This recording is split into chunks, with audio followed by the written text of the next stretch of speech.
And welcome to another episode, Nerds Amalgamated. I am the DJ, and with me today I have Buck. Hello. How's it going? I'm awesome. No, so it's a level up from Fabulous, eh? No, just about the same. Just in a different way. Oh, nice. So what have you been up to, Buck? Study, Father's Day, more study, reading, a bit of games, tiny little bit of sleep here and there. Yeah. Nice. It is. Nice. And I also have the Professor with me today. Hello. What'd you get up to, Professor? Work mostly, but right now I'm strongly tempted to go back in editing and make that and about 6 times longer. But why? I want everyone to suffer like we do. But how are you going though? Anyway, because I know the DJ didn't ask you. Yeah, I don't want you to feel left out here. Like I feel we're a team. I feel alone. I feel like everyone I care about is. Oh no! Wait, never mind. Yeah, that's contrary to what you were earlier on. What?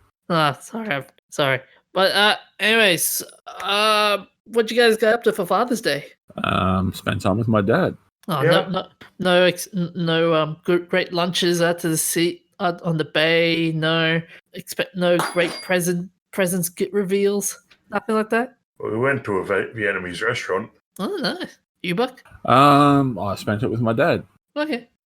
Anyways, our first topic for this week, it's Buck and his story about NASA and the Outback. Yes, it is. Would you like me to elaborate on it, or? Yes, please. Okay.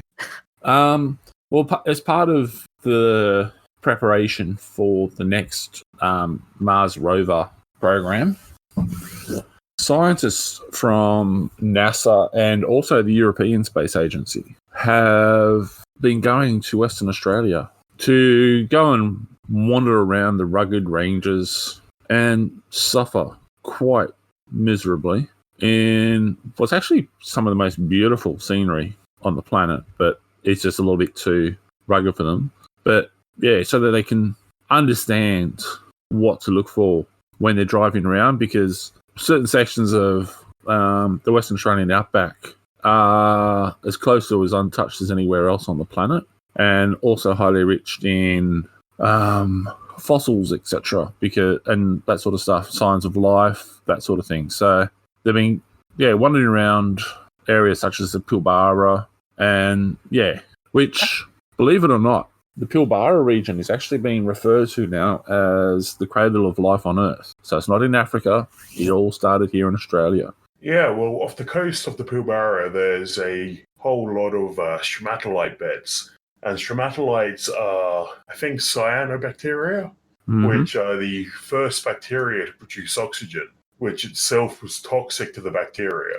So they basically killed themselves off so that we could live. Such a noble sacrifice. But yeah, like the article, we've got the link there too. If you look through some of the pictures, it actually looks very similar to Mars. So they want to have the scientists able to see what they're looking at and recognize fossils, etc., and items of interest with the naked eye while they're driving around with the rover. So they can go, oh, we need to have a look at this. So yeah, because it's less than a year now before NASA will launch a rover from Cape Canaveral heading to Mars with the goal of collecting samples. And the ESA, or European Space Agency, is embarking on a similar mission at pretty much the same time. So, yeah. And this is better PR than the last time Australia and NASA were in the news together, when NASA dropped Skylab on the Nullarbor and we sent them a $400 ticket for littering. It should have been much, much more. They could have killed one of our lizards out there.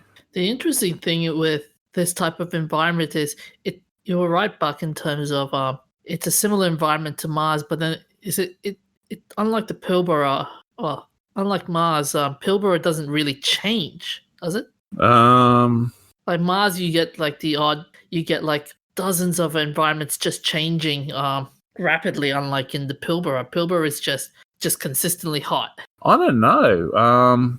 I'd like to take you and have you stay out there for an entire month, and you'll come back and you'll be completely annihilating that sort of idea from anyone. It's extremely hot during the day, but at night it can drop down to freezing cold temperatures. Like you can get frostbite in the Pilbara at certain times of the year. And that's if you're lucky. There's no snakes on Mars. Oh, you're a funny man. But hey, come on. One thing I have to say though is, since you mentioned snakes, did you see the story about the snake keeping the coffee pot warm? Yes, I did. So everyone thinks snakes are bad, mean, nasty people, but it was protecting a student's coffee maker and coffee pot from anybody coming to steal it. And you can tell it's a friendly one because of how big it is. Yes, and all the pattern on the skin. It's a carpet python. So, yeah, sorry for a little sidestep there, but you mentioned the snakes, and I thought that was cool. But Oh, I was thinking more along the lines of getting Samuel L. Jackson back to do a Snakes on an X cinematic universe. We just need snakes on a spaceship. But do we want Samuel L. Jackson? Well, they'd call him in as the consultant because he solved the snakes on a plane problem. Yeah, but see, like, I was thinking that could be more of a Doctor Who episode. Because hasn't he done something, like he's done lizard men and that sort of stuff in spaceships? Yeah. And it'd be more interesting and less censorship. The censorship in Snakes on a Plane was particularly bad. I'm tired of these monkey-fighting snakes on this Monday to Friday plane. You can probably guess what that is because of what Samuel L. Jackson is known for. So how long is this project going for? Well, I think it's probably something that's going to be an ongoing thing, but they're planning to launch the missions to Mars next year. So, yeah. I know there's quite a bit of the observatory stuff out in the middle of Central Australia in different regions. So, yeah, you got ranging from parks all the way across to the Pilbara. You've got at different times, there's different teams out there that are doing astronomy research, astrology. You got both kinds out there at different times. Depends on how many hippies are around. But yeah, I know that the astrobiology people regularly go out over to the Pilbara. I like one of the American scientists' first impression of the environment in Australia. Wow, that stuff is spiky. Mm-hmm. Yeah, nobody tell them about the Spinnefex grass. Yeah, Spinnefex grass. See, like everyone worries about Australia being invaded. I don't know. Like I don't care how tough you are. You go wandering through the outback, you got to be suffering pretty bad because we got all the snakes and lizards and insects, kangaroos, buffalo, crocodiles, and everything else that are going to kill you. And then we've also got like things such as the Spinnefex grass. It's like walking through barbed wire, and the barbs break off under your skin and get infected. And it's long barbs as well. It's not like normal barbed wire. This is barbed wire from hell. So, yes. I remember hearing about a farmer who had to have some Spinnefex grass removed after he'd been working near a patch with it, fixing up a windmill for a water pump. And he sat down into the Spinnefex grass. And it took 2 days to remove all the barbs from all the tender areas. I am physically recoiling in horror. Yep. Like I've had one piece of Spinnefex grass in my calf, and digging that out hurt. So yeah, I heard about the farmer, and I was just like, yeah, nah. So that's another advantage of going to Mars. No Spinnefex. Not that we know of. Yeah, it'd be pretty awful if you get to Mars and then turn around and it turns out you might as well just have gone to Australia. Because I'm pretty sure they don't have any culture on Mars. Some people say we don't have either, but... Hey, we've got bogans. Bogans are culture. Well, I was going to say we got the native cultures. And they're pretty cool. Yeah. Oh, great. So we can go and steal Mars from them as well. I wasn't saying that. The professor is wait, what's going on? What's going on? What just happened? Like, Are you not following, DJ? I am following. I'm just shocked at what you just said. That's all. what? It's a conquest, and but back to the topic though. I do have a question in terms of how they're gonna, what type of materials are they gonna use on the rover to in the hopes of that it doesn't get damaged to the harsh elements. I think probably, Curiosity was mostly aluminium. it'll probably be pretty similar to a lot of the stuff that they've already used. I don't think they're going to be changing that up too much because they've already got some tough little blighters up there that are running around and doing the business. Yeah, So, I'd like to see a stronger wheel material because Curiosity's wheels within a couple of years started getting chipped. okay. I don't know what they could make them out of though. Yeah, I'm sure they're working on something because scientists and engineers, being what they are, they're always reviewing the data. But yeah, one of the interesting parts of this is they've had Indigenous rangers that have been hosting the scientists and telling the stories of their country and the rocks. And yeah, I think it's probably something that's probably set some of the guys back because of the simple fact that they're hearing stories about a land that's been inhabited for over 60,000 years or something, apparently. And hey, they can finally say that they've slept somewhere better than a five-star motel. You go into the outback of Australia, you sleep under 1 million stars. Yeah, so I stayed at a campsite outside a cattle station in, I think, WA, where the sign said, the Hilton Hotel, 1 million stars, no aircon, no toilets. Mm-hmm. That's gonna be hell. It's great for No. stargazing, though. Like I've been camping out in the outback in Central Australia, and we're out there in summer, so hottest time of the year, and we stayed in one area for a couple of days, and because there's no humidity, it was fabulous. Like, it was hot, and I mean, like, stinking boiling hot, but because there was no humidity, it was bearable because it was a dry heat. Yeah, the trick is you basically need to have a permanent drip of water going into your mouth because since it's dry, you won't notice the sweat coming out of your skin. Yeah. And then you get dehydrated and you die. Yeah, well, we will camp near a particular place that they drilled down into for the bore water. So they had a pool and they had a tent sort of tarp set up over the top of the pool, so you could just go and relax in the pool and all that sort of thing. And yeah, it's amazing how if you set a tent up with 2 layers of canvas, it actually operates similar to an air conditioning system, and it makes it quite cool and comfortable. So yeah. We didn't have air conditioning in the standard sense, but you roll up the sides of the tent and you got plenty of breeze going through at different times. It was quite nice. Yeah.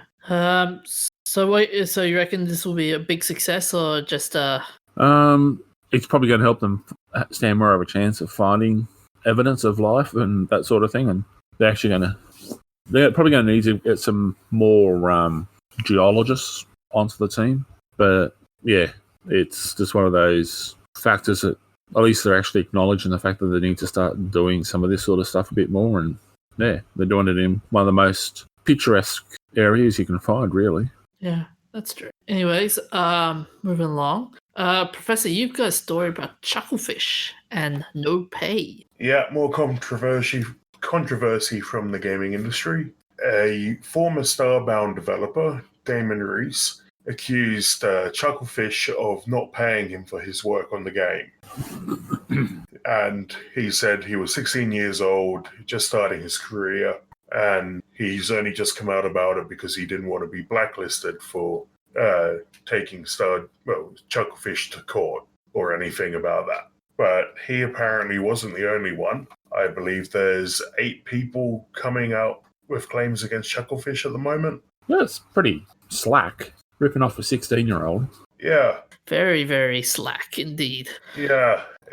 Chucklefish have come back and said that the people who weren't paid understood that they were on an unpaid contract and had no obligation to create content, work the deadlines, or put in any amount of hours. And everyone was credited or remunerated as per their agreement. But the fact that 8 people have come forward at the same time about this sounds a bit lends a lot of weight to the idea that they expected that they would be paid and felt like they were conned. I like how it's like, okay, instead of going to the police first, go to Twitter. Tell our story on Twitter. That's how you get things done these days. And it's a civil matter anyway, so you wouldn't go to the police. Yeah. This is similar to the other case, wasn't it, with League of Legends? Did League of Legends have an unpaid worker dispute? I know they just resolved one about sexual harassment. Yeah, I vaguely remember there was a pay dispute as well, but League of Legends suffering for sexual harassment? Say it isn't so. Yeah, apparently Riot Games has a bit of a problem with that. Oh, sorry, you're meaning the actual developers? I thought you were meaning just in the general community of online insults and. No, I mean some developers, I believe, were going to court about sexual harassment in the company. Oh, sorry if I seem to be making light of it there. It's just, League of Legends, one of the most toxic communities you can get. Yeah. I worked in logistics for quite a long time and played one game of that, and even I was learning new swear words and insults.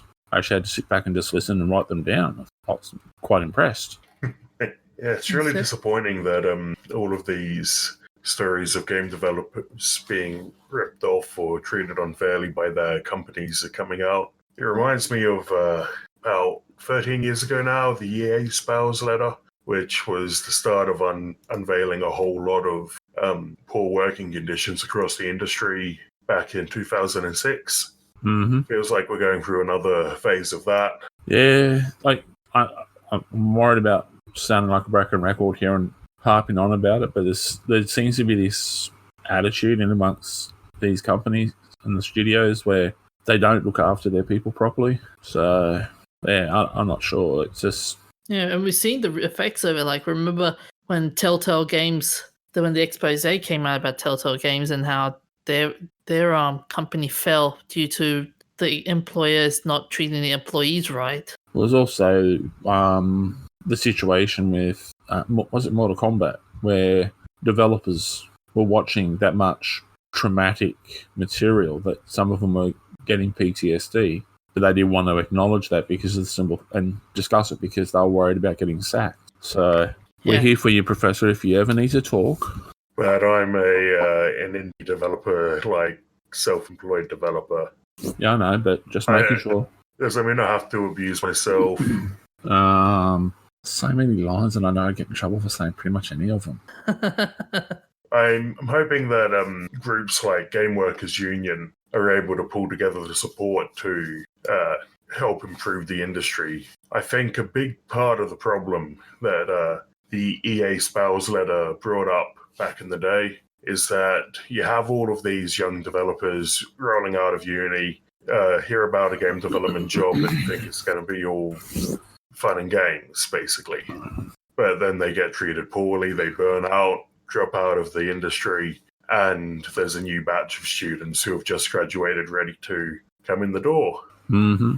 Well, universities and colleges in America and other places are turning into production lines to churn out the next generation of sacrificial victims for game developers. So, and the guys at the top of the industry are sitting there and just raking in heaps of money and laughing. It does put into question the value of a game development degree, doesn't it? It's not just game; it's like all software and all that. You get so Bill Gates looked after his people pretty well, and Microsoft has got a legacy there where there's some issues that have been raised, but they've actually introduced a lot of measures to ensure and protect employees from discrimination and harassment across the board. So they actually aim to look after their people because they realise that you want to attract the best talent and look after it to make sure it stays. Yeah, Whereas I've heard of a lot of people who have dropped out of game development and gone to general software development because it pays better and there's better conditions.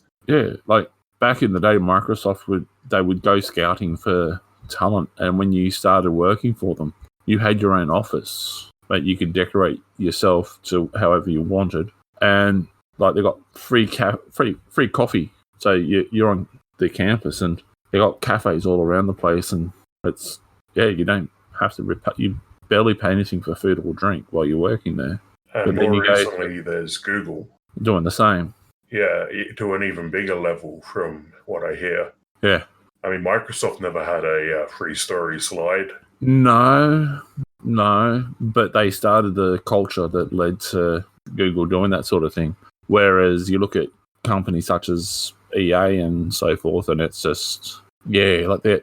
We attack EA a fair bit, I know, but they have this toxic atmosphere. That's part of the culture of the company. And they're not the only one. It's just, they're a prime example of it. Yeah, they're kind of the most infamous example because EA just keep going. Like any other company that's been accused of stuff like this, it blows over. But just when the first scandal finishes, some other EA scandal comes out. Mm-hmm. Yep. EA, the bad boy playboy of the game developers world. It's now getting to middle age and being creepy. That's a good analogy. So, yeah, like we pick on Star Citizen for being a bunch of rip-off merchants, but... Well, you actually got the name right this time. Yeah, I know. But when you look at some of these other groups, such as Chucklefish and all that, where they're just using and abusing their staff, like, I'm sorry, but it's just disgusting. And what's really sad is that Chucklefish have got really good quality stuff. They don't just make games; they publish them too. And looking back through their sort of bibliography, so many of the games they've published, some of my favorites, and a couple of the ones they've both games they've actually developed are also two of my favorites. So this is another case where you don't want to support them, but it's hard to avoid them. Yeah, because they've got such dominance in quality indie game market. Yeah. Well, they're not going to be an indie game market anymore because of the fact that they're getting to be a fairly large studio now. So apparently they've only got 17 employees, according to Wikipedia. Yeah, but it helps that they outsource to actual developers. I was going to say, you've got a lot of contracted people at different times that aren't classified as employees. So, yeah. Yeah, that would make sense. If they're not paying you, they're not going to count you as an employee, are they? Well, it's also, they contract you, but you have to have your own business identity to operate behind. So, therefore, you're not an employee. That way, they don't have to provide you with any benefits or insurance, etc. Because they are in America, aren't they? No, they're based in London. Okay. Well, even in England, you still got to pay money towards the National Health Service and that sort of stuff for your employees, and you got to provide certain benefits and protection. Whereas for a contractor, you don't.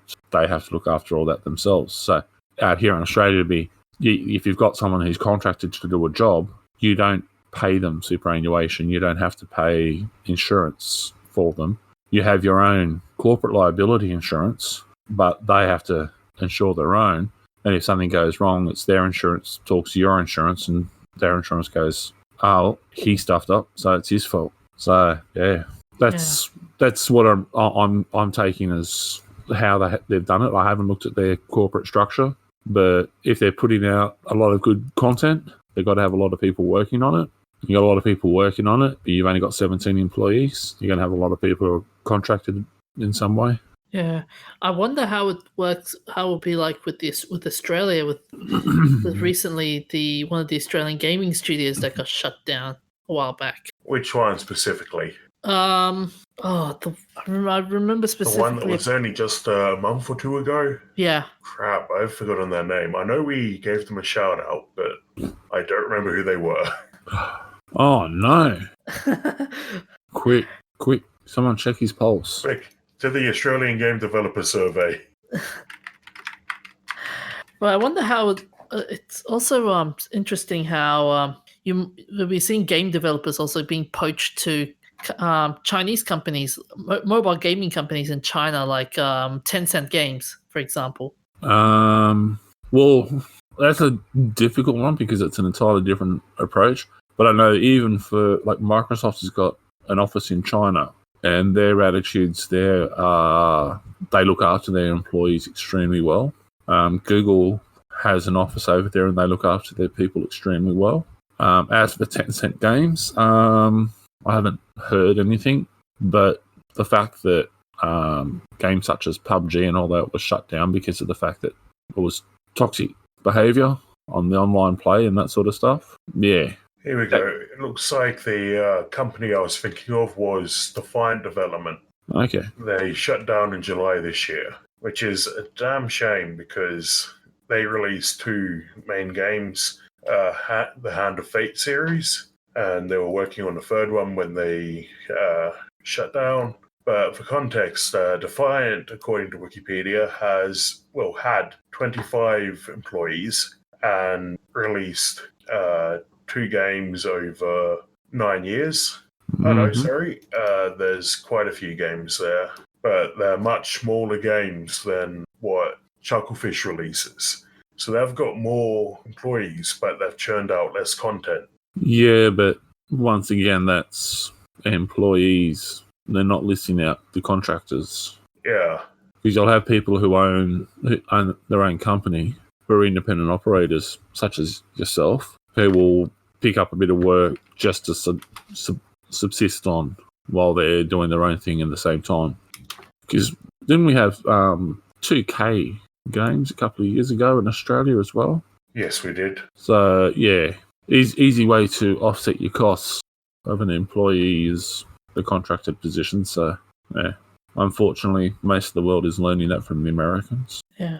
Not that we hate Americans. I was spoken to that apparently I've been a bit nasty to America.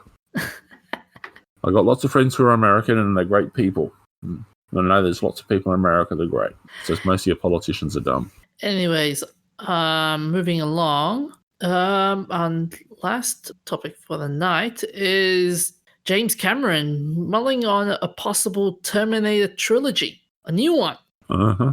Yeah, remember when he decided that Avatar was going to have 5 sequels? And here we are 10 years later, and has he even started filming Avatar 2? I think he is still filming it, but hasn't he got scenes there that we've discussed previously where he's got Sigourney Weaver doing different scenes? It's not like Star Citizen where it's coming. It's just the Batman one. We'll probably see Star Citizen before we see Batman.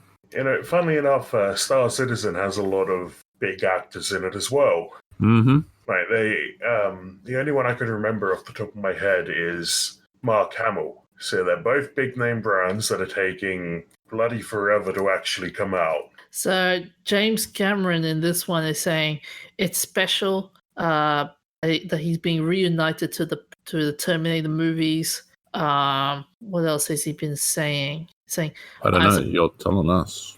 I suppose it's an unusual situation from a high-level perspective since I wasn't involved in the 3 intervening films. But when I talked to David Ellison about it, his vision was to go back to the basics and do a continuation from Terminator 2. So basically, for those who've seen the trailers and wondered where they're basing the new movie from, so it's basically a direct sequel to Terminator 2 Judgment. And erase all the other Terminator movies you ever saw. So are they actually going to be good? Are they going to be absolute rubbish like all of the other Terminator movies to come out since Terminator 2? Well, the director for this, for Terminator Dark Fate, I think it's Tim Miller. He's the guy behind the Deadpool movies. I thought George Miller for a moment and thought that would be amazing, but no. Oh, and he's also directing Sonic the Hedgehog. Oh, God.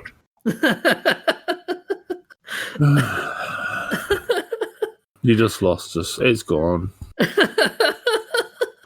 It's gone before it even started. It's like, honestly, it took me about 3 seconds of watching that trailer to think I will never watch anything by this guy again. But how are they going to cope with doing new Terminator movie? Like, are they going to have to replace Arnold because he's just, if they take too long before they get there, he's going to be in a wheelchair.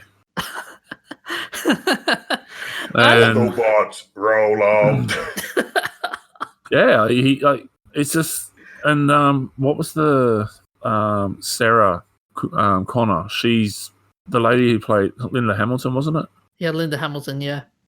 Like, she's not getting any younger. Like, she's still a stunning lady, but the way that they're moving just on doing the reboot of Avatar, or the next 5 movies of Avatar or whatever, by the time that he gets around to doing this, it's just going to be insane. Like, all the people that were there that had such brilliant personalities. You know that scene in Terminator 2 where Sarah Connor's hanging onto the fence with the new kids, and it's just the bones left behind? It's going to be like that, except they'll have the bones propped up and acting, because the actors will be dead. Like, it's just getting ridiculous. Like, they're going to have to find all new people to fill all these roles, at which point, like we said last week when we had Sean, if you're going to do a reboot and you haven't got any of the original cast and you're doing do a completely new story, don't give it a completely new name, don't just do a reboot. Don't just keep cashing in on the same franchise. Start something new up. Even Mad Max Fury Road was a complete oddity. It was disgusting. But it was a great movie, but it was disgusting to call it Mad Max. It had nothing to do with Mad Max. Well, the main character was Max, and he was pretty mad because they took his car off him. Yeah, but didn't you see that bit where in the sandstorm and he's like, "That's my car." Yeah, but it's not Mad Max. It's just they're cashing on a franchise that's established and done well, and now they've just got some tosspot in Hollywood that's trying to make money off of somebody else's franchise. But Terminator already has time travel, so they could just retcon or reboot whatever they want. That's the thing. That's what they're saying about with the new one. They're saying that that's because the time travel aspect of the new story has been used to effectively erase the events depicted in 3 previous installments. So they're using time travel again. Yeah, but just give it a new name. Make it an entirely new series. Don't just cash in on the other one. Like, Terminator, as it stands at the moment, it's starting to get weak. If they do a reboot, it's just going to suffer. Just rename it Exterminator and replace Arnie with some tough British guy. Just call it something else completely different. And yeah, it's like, I'm sorry, but whoever's coming up with these ideas needs to be just strapped over a table, have a huge funnel shoved fair square up the Khyber Pass, and a huge boiling hot enema poured in to clean out their brains, because this is just getting ridiculous. Like, there's nothing original coming out. It's just, or if it is, they're tagging it onto something else, and it's nothing like it. Yeah, but it's like the Lethal Weapon series that's going through at the moment. It's great fun to watch. They got the names of the characters right, but it's nothing like the original movies. Yeah, I agree. Such a shame that show got cancelled, though. And then you had, what was it, Shooter? That's just a great series, but nothing to do with the original movie. And Well, the interesting part was James Cameron being tempted into directing into producing into this movie was done by the studio boss Dave Ellis, who pitched the idea of doing time travel to reboot the whole thing, bringing in the John Connor Skynet and the T-800 Terminator. So apparently this was a similar tactic used by Star Trek back in the day. Uh-huh. Well, isn't the rebooted Star Trek just like all time travel as well? Yeah. Well, which timeline are you talking about? Like, they've got different timelines. And the newest remake. Well, the newest remake 10 years ago with Chris Pine. Yeah. I was going to say the newest. Well, okay, so you're actually talking that, because I was going to say they got that. What's that TV? The new series that's coming out? Oh, Discovery. No. Picard. No. They're not even on an Enterprise. They're on another ship entirely. Sacrilege. And it's more of a comedy. It's the Orville. The Orville. That's unrelated. That's a parody. But it's Star Trek. Yeah, people say that it's a better Star Trek than Star Trek Discovery. Yeah, but like, that's what I'm saying is they've got so many different timelines. It's just getting insane. Like, you can do it with Star Trek because of the fact that it's a science fiction space thing, and it's over so many different years. You can get away with it, but it's just the fact, like, DJ said there, the idea was pitched by a studio boss. So in other words, a money-grubbing, greedy, I was going to say fame whore, but he's not really a fame whore because he's the boss. But yeah, just chasing after more money and no artistic integrity. Do you reckon though that thanks to the trope of time, thanks to movies like these, the science fiction movies are becoming more of a joke now? Science fiction movies have never been mainstream. But these idiots are trying to make it mainstream because, Terminator was hugely successful, but it didn't start off as being hugely successful to start with. It was a surprise to everyone when it was so successful. Same as Blade Runner. People were surprised at how successful that was and how successful the story's been. Yeah, actually, that reminds me of Denis Villeneuve, who is, along with Duncan Jones, is one of the main sci-fi directors who I would go and see anything by now. Mm-hmm.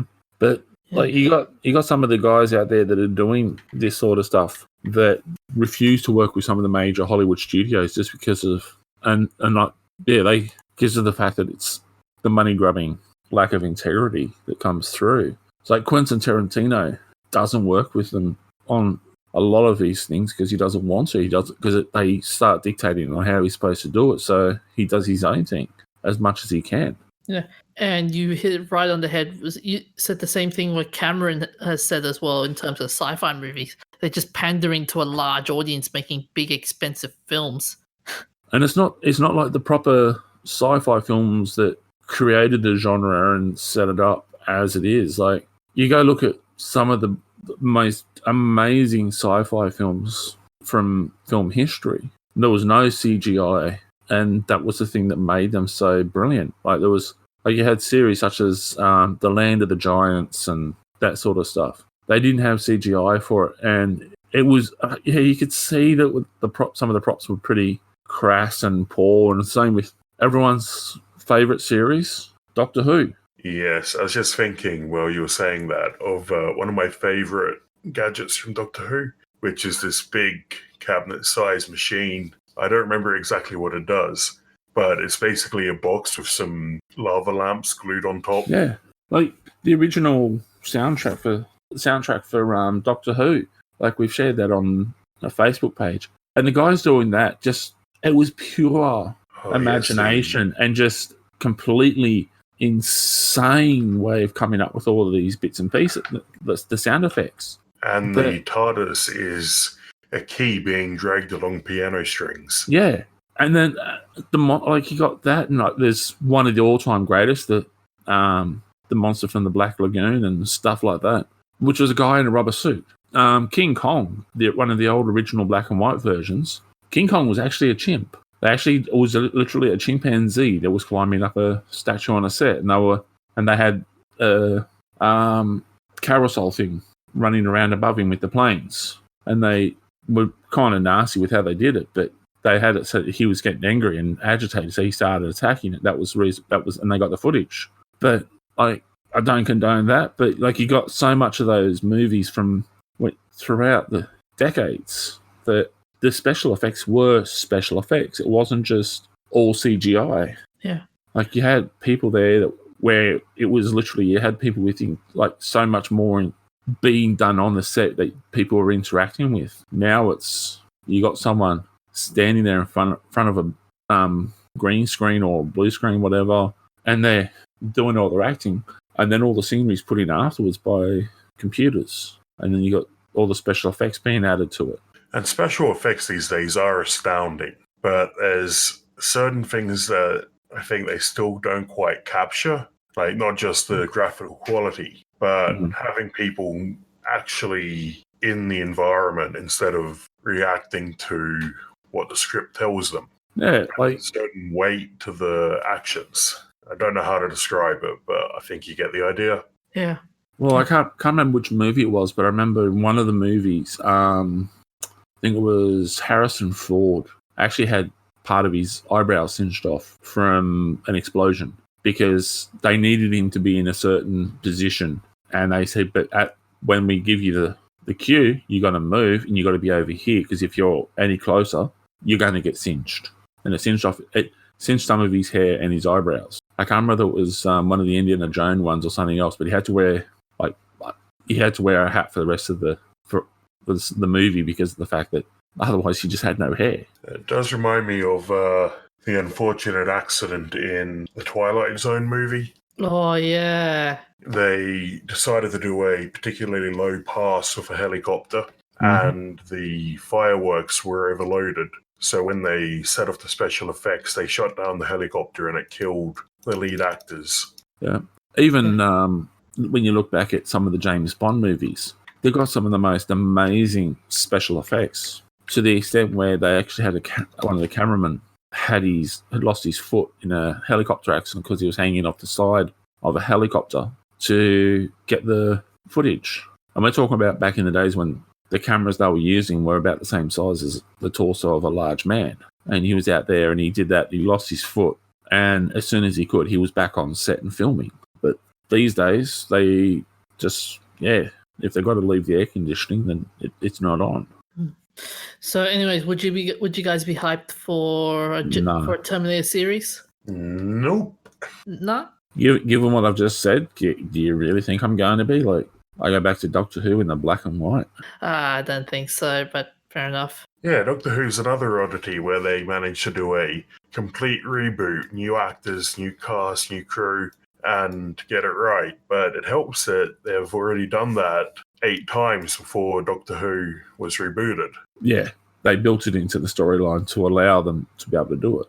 Yeah. It was the whole lore of who the Doctor is. And that was specifically because the lead actor had severe illness towards the end of his life and wasn't able to act anymore. That's where they had the regeneration cycle trope, didn't they? Yeah, because that was I can't even remember the name of the original Doctor now. I feel so bad.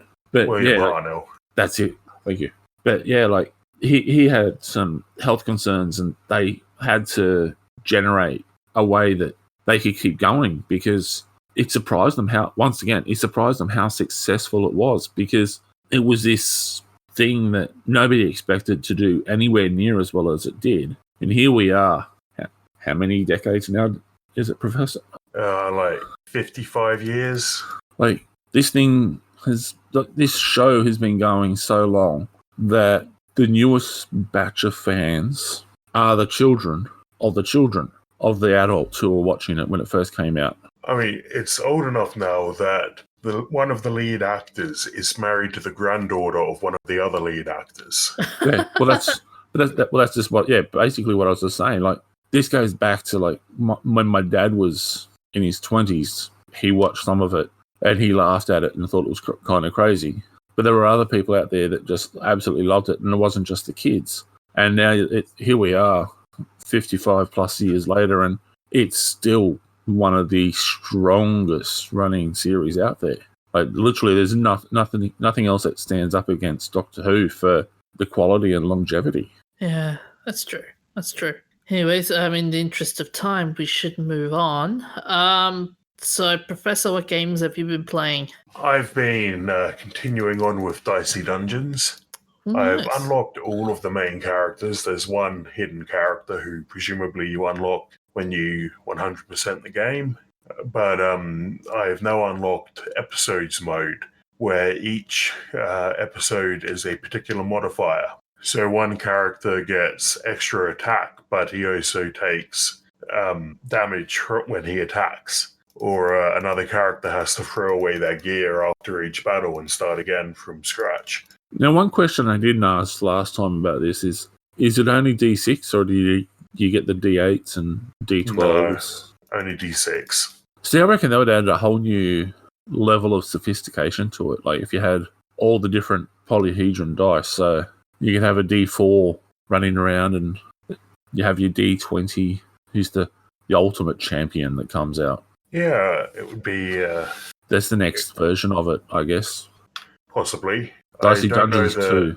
I don't know that Terry Kavanagh has ever done a sequel, but hopefully he does explore that if he does. And I'm willing to give it to him, just because I'd like to see that out there.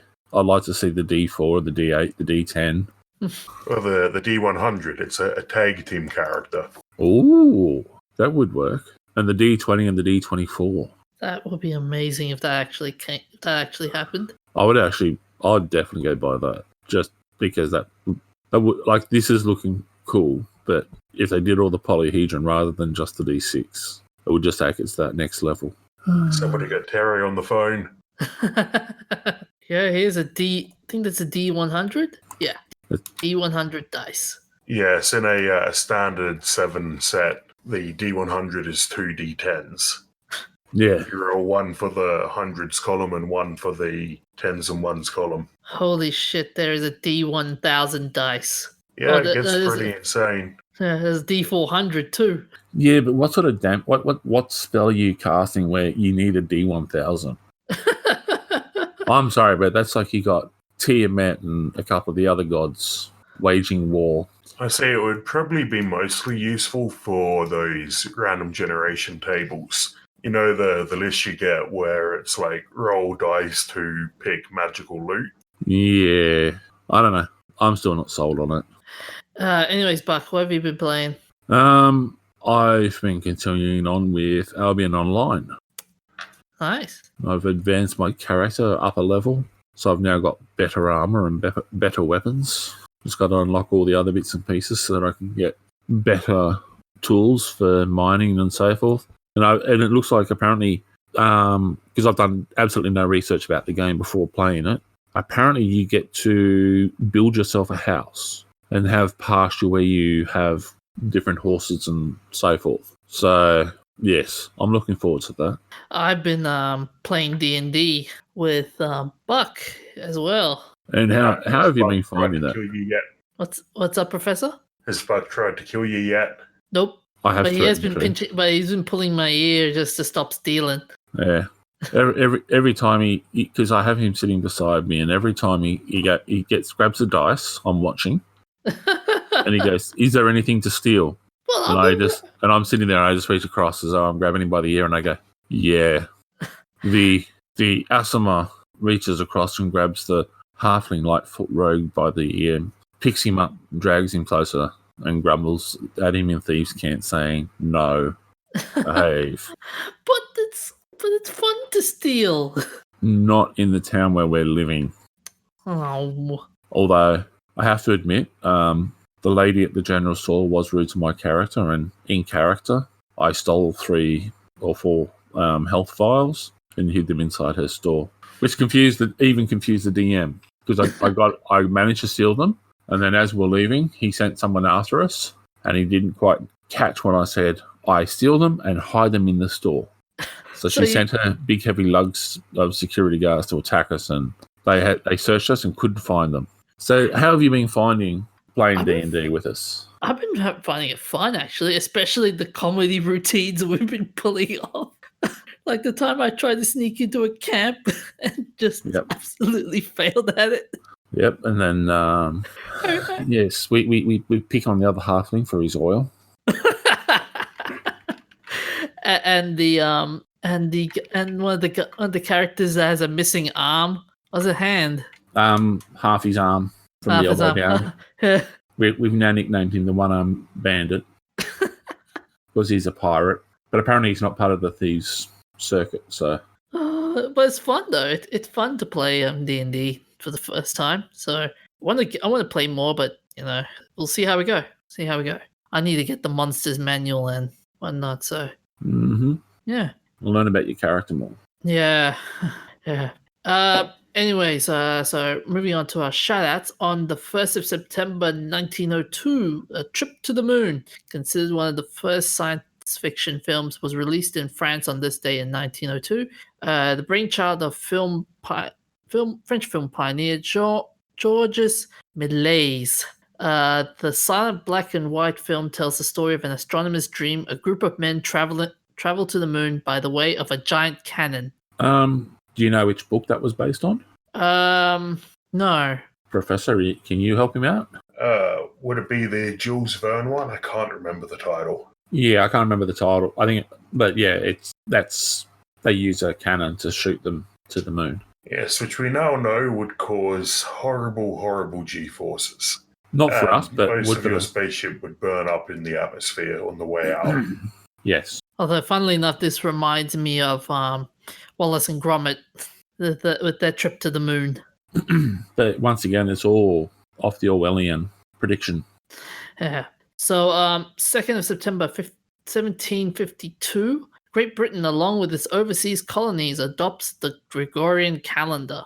2nd of September 2019, Max Sylvester made a dramatic emergency landing when his instructor passed out mid-flight, which Max credits his studies for saving his life. Can I just say, he didn't pass out, he suffered a seizure. Okay, because the article's saying he passed out, so that's... Okay, the article I saw was he actually suffered a seizure, so... Okay. It was Max's... I mean, they're not mutually exclusive. Yeah. Yeah. It was Max's first lesson in the two-seater Cessna and his third lesson overall. And his wife and 3 children were watching from the ground. Oh, that must have been terrifying for the wife and kids. Well, they wouldn't necessarily know about it until after he landed. Yeah, oh, that's true. You want terrifying? Try coming in to land in a small plane when the passenger door falls open and drops away from the plane, and you have to roll the landing gear out standing next to it by hand because that's all part of the same system that's failed when it's actually dropped the door. Oh, that's gotta suck. But the air conditioning, well, I actually did. It sucked out a few bits of paper and almost a couple of people. On the 4th of September 2019, it's been 13 years since Steve Irwin died. Steve Irwin's children, 21-year-old Bindi Irwin and 15-year-old Robert, both work with their mother at Australia Zoo, continuing the efforts their father dedicated his life to. Wow, 13 years. Feels like a lifetime. Feels like only yesterday. Yeah.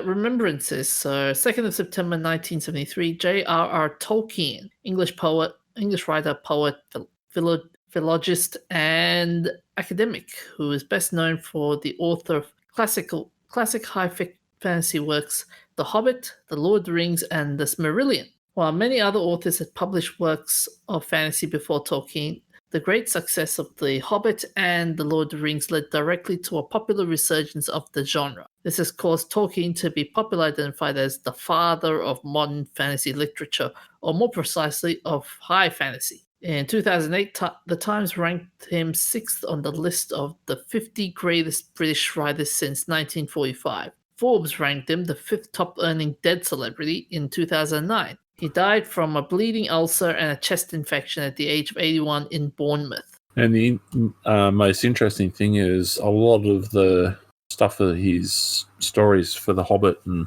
Lord of the Rings, etc., were written originally in the trenches of World War One. Well, there was also a movie based on his life, wasn't there? Yeah, but I don't know how accurate that is. 2nd of September 2005, Bob Denver. Yes, Bob Denver, not John Denver. Bugger off. I only made that mistake once. American comedic actor, widely known for portraying Gilligan on the 1964 to 1967 television series Gilligan's Island, and Beatnik Maynard G. Krebs on the 1959 to 1963 series The Many Loves of Dobby Gills. He died from pneumonia at the age of 70 in Winston-Salem, North Carolina. 2nd of September 1937, Pierre de Coubertin, French educator and historian, founder of the International Olympic Committee and its 2nd president. He is known as the father of the modern Olympic Games. The Pierre de Coubertin Medal, also known as the Coubertin Medal or the True Spirit of Sportsmanship Medal, is an award given by the International Olympic Committee to athletes who demonstrate the spirit of sportsmanship in the Olympic Games. He died from a heart attack at the age of 74 in Geneva. You reckon Coubertin, what would Coubertin be doing up while watching the modern Olympics now with all the doping accusations and whatnot? Well, I reckon people back then were probably doping just as much, but they didn't get caught. Yeah. I mean, there's a whole period of cycling from, I don't remember the exact years, but basically none of the top 3 finishers in any of those years of the Tour de France have their title still because they've all been busted. Yeah, but when you look at back at when the modern Olympics first started, we're talking like 1901. So back then, they seemed to have a bit more integrity for certain things. True. Do we know if the Nazi Olympians were doping? Not that I've ever heard of. I know Adolf Hitler apparently wanted what's his name? Was it Carl Lewis? No. The American runner. The black one? Yeah, but the American runner. Yeah. They wanted him to be part of the eugenics program because he was such an amazing athlete, because he was also really quite intelligent and so forth and charismatic. So Hitler was actually a fan. Yes, I know there were some other tricks they pulled to get better athlete performance, but I don't know if them would actually be any of them were actually doping. Yeah. And by the way, guys, here's an interesting fact for you. The latest Coubertin medal goes to Han Meilin from China for his creation of the Fuwa dolls for the 2008 Summer Olympic Games in Beijing. Okay. So the Fuwa doll. I would have thought it would have been, there was that lady who stopped and helped carry one of the other competitors across the line because she'd fallen and she just didn't have anything left in the I can't remember if it was a 5,000 meter or the marathon, and there was one of the guys in the Ironman races did the same. That's more of a spirit of true sportsmanship than someone who made a doll. Yeah. Kind of cheapens it when it's being just given out as a political payoff. Well, isn't that all awards? Anyways, famous birthdays. On the 2nd of September 1877, Frederick Soddy, English radiochemist who explained with this Rutherford that radioactivity is due to the transmutation of elements, now known to involve nuclear reactions. He also proved the existence of isotopes of certain radioactive elements.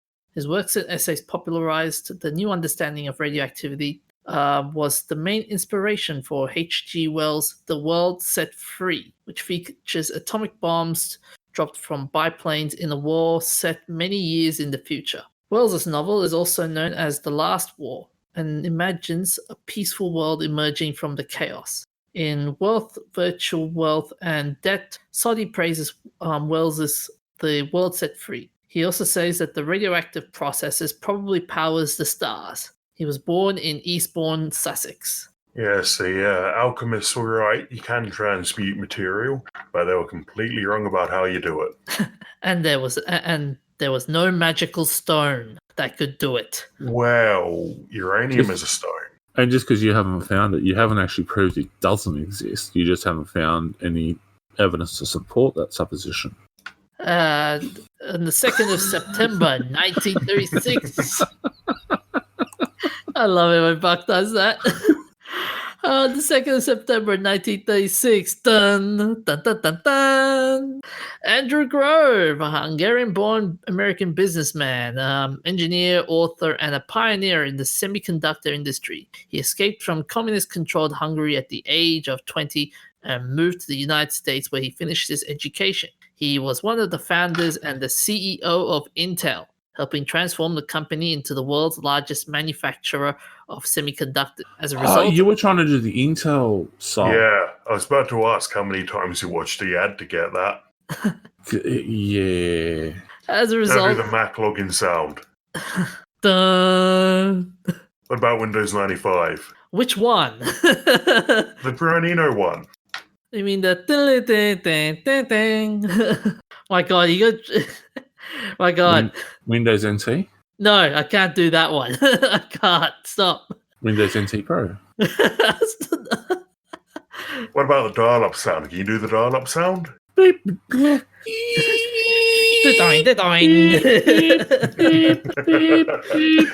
Your call cannot be connected. Please try again. And I do not miss dial-up internet. Oh, so do I. Miss the good old days. I said I don't miss it. Yeah, but DJ remembers it fondly because he was young. Hey, it's good to be. Hey, the fun times were the days when you were young. I know, I'm having fun now and I'm old. Apparently. You keep telling me. As a result of his work at Intel, along with his books and professional articles, Grove has a considerable influence on electronics manufacturing industries worldwide. He has been called the man who drove the growth phase of Silicon Valley. In 1997, Time magazine chose him as Man of the Year for being the person most responsible for the amazing growth in the power and innovative potential of microchips. He was born in Budapest. 2nd September 1966, Salma Hayek, Mexican and American film actress and producer. She began her career in Mexico starring in the telenovela Teresa and starred in the film El Callejón de los Milagros, also known as... Callejón. Thank you. The J is pronounced as the H. Thank you. Which is why Jesus is Jesus. Thank you. George is Jorge. Mm-hmm. For which she was nominated for an Ariel Award. In 1991, Hayek moved to Hollywood and came to prominence with roles in films such as Desperado, From Dusk Till Dawn, Wild Wild West, and Dogma. Her breakthrough role was in the 2002 film Frida as a Mexican painter Frida Kahlo. Frida Kahlo, my mistake. For which she was nominated for Best Actress for the Academy Award, BAFTA Award, Golden Globe, and Screen Actors Guild Award. The movie received widespread attention and was a critical and commercial success. Hayek's recent films include Grown Ups, Puss in Boots, Grown Ups 2, Tale of Tales, and The Hitman's Bodyguard. She was born in, let me take a deep breath, Coatzacoalcos, Veracruz. Oh, that took a while. That took a lot. You're lucky we only gave you one tough one this week. I don't know. He stuffed up on one before as well, didn't he? Yeah. Not that we're keeping track. He's still got a few more to get through, though. So finally, on our events of interest, 2nd of September 1807, the British Navy bombards Copenhagen with firebombs and phosphorus rockets to prevent Denmark from surrendering its fleet to Napoleon. Phosphorus. And that's not the last time they would do that. Didn't they also bomb the French fleet during World War II? Yeah, well, no, they didn't bomb it. They just scuttled it. They just went in and they had guys run through and actually just plant demolitions at the bottom and sink it. On the 2nd of September 1946, the interim government of India is formed, headed by Jawaharlal Nehru as vice president with the powers of a prime minister. This government was entrusted the task of helping the transition of India and Pakistan from British rule to independence as two separate nations. The interim government was in place till 15th of August 1947, when the nations of India and Pakistan received independence from colonial rule. On the 2nd of September 1901, Vice President of the United States Theodore Roosevelt utters the famous phrase, "Speak softly and carry a big stick," at the Minnesota State Fair. Roosevelt described his style of foreign policy as the exercise of intelligent forethought and of decisive action sufficiently far in advance of any likely crisis. You see, there's that key word that modern politicians lack. Forethought. I thought you were going to say intelligent. Like if we got invaded by aliens and they're looking for intelligent signs of life, that would suffer so bad if they went to any of our political leaders, wouldn't they? Yep. They turn up and say, "Take me to your leader," and we're going to have to fake it. We're going to have to find someone to fill in. Just a quick question. Sorry. Just a quick question. That "speak softly and carry a big stick." It reminds me of Warhammer. What was the Marines line? "Walk softly and carry a big gun." Yeah, well, it was in tribute. But I reckon if aliens invaded us, they probably actually aren't looking for our leaders. They'd probably go to dogs or cats. The Egyptians worship them. I don't see how that's changed. Oh no, don't forget we got the new masters now, the penguins. Yes, but we are the enlightened few. The rest of the world doesn't worship the penguins as they should. And we don't follow penguins around scooping up their poo to treasure it in a plastic bag. We don't wait hand and foot on penguins the same as we do on cats. Neither do we dress penguins up in stupid costumes. So it's but dressing the cat up in a stupid costume is fun. It's a form of torture, but it's fun. And finally, the 4th of September 1966, the Jerry Lewis MDA Labor Day Telethon was first aired to raise money for the Muscular Dystrophy Association. The Muscular Dystrophy Association was founded in 1950 with hopes of gaining the Americans' public interest. The show was hosted by comedian, actor, singer, and filmmaker Jerry Lewis from its 1966 inception until 2010. The telethon would raise $2.45 billion for MDA from its inception through 2009. But I think the organization still trying to bring back the telethon, as I last recall. I'm not sure, but yeah, it's like Jerry Lewis is just one of those guys that he was just a whole lot of fun. Oh, by the way, Bucky, that athlete that Hitler was being jealous of, he was speaking earlier on, it was Jesse Owens. Jesse Owens. He wasn't jealous of him. He was a fan of him. I thought he was He jealous. was fangirling pretty hard. He was like, Jesse Owens, have my babies. Pretty much. He wanted Jesse Owens to join his eugenics program and father the babies.